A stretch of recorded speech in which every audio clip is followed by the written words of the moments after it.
മുട്ടായി.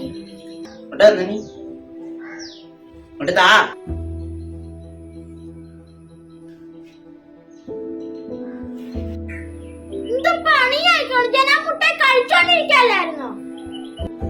എല്ലാ ദിവസവും നിനക്കത് കഴിക്കാൻ തോന്നുന്നുണ്ടെങ്കിൽ there is a problem. നമ്മുടെ യൂട്യൂബിലും ടിവിയിലും ഡ്രഗ്സിനെ കുറിച്ച് എത്ര വീഡിയോസാ കാണാറുള്ളത്? ഇത് കടയിൽ നിന്ന് വാങ്ങിക്കുന്ന ഒരു മുട്ടായി അല്ലേ? അതെ, പക്ഷെ നിനക്കത് എല്ലാ ദിവസവും കഴിക്കാൻ തോന്നില്ലേ?